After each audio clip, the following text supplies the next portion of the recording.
நான் லாஸ்ட் வீடியோல சொல்லியிருந்தேன் நான் எங்க கிளம்பி வந்திருக்கேன் அப்படின்னு சொல்றேன் அப்படின்னு சொல்லி. என் ஹஸ்பண்ட் இப்படியெல்லாம் எனக்கு துரோகம் பண்ணுவாரு எனக்கு சத்தியமா தெரியாது.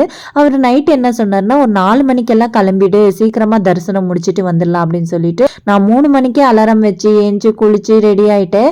இந்த ஊர்ல கிளைமேட் பாத்தீங்கன்னா கொழு கொழுன்னு கொளுத்துது. அதுல கஷ்டப்பட்டு ஏஞ்சி சிங்கிள் ப்ளீட்டிங் எல்லாம் பண்ணி புடவை கட்டி ரெடி ஆயிட்டேன். பார்த்தேன்னா ஹஸ்பண்டே ஏஞ்சி குளிக்கல, 8 மணிக்கு தான் ஏஞ்சாரு. இப்படி பண்ணேன் அப்படின்னு கேட்டா, பொம்பளைங்க எப்பவுமே சீக்கிரமா இந்த மாதிரி ஏமாத்தி ரெடி பண்ணாதான் சீக்கிரம் எந்திரிப்பீங்க, இல்லைன்னா உங்களுக்கோசரம் நாம ரெடி ஆகி வெயிட் பண்ண வேண்டியதா இருக்கும் அப்படின்னு சொல்றாரு. இவர் சொல்றது சரியாதான் இருக்கு. என்னவோ நாம வண்டி ஓட்டி டயர்டா வந்து படுத்த மாதிரி படுத்துட்டு இருப்போம். ஆனா வண்டி ஓட்டினவங்களே சீக்கிரம் எஞ்சி ரெடி ஆன மாதிரி ரெடி ஆயிருப்பாங்க.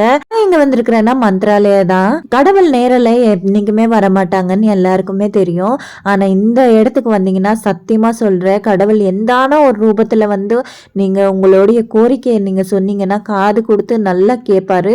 என்னுடைய லைஃப்ல மிராக்கல் நடந்த இடம் எதுனா இந்த மந்த்ராலயா தான் நான் அடிச்சு சொல்லுவேன். ஏன்னா லைஃப்ல ஒரு வாட்டி ஆனா இந்த இடத்த நீங்க விசிட் பண்ணிட்டு உங்க மனசுல இருக்கிற கோரிக்கையை வச்சுட்டு போங்க. சத்தியமா சொல்றேன், உங்க லைஃப்ல ஒரு மிராக்கல் நடந்தே நடக்கும். ட்ரை பண்ணி பாருங்களேன்.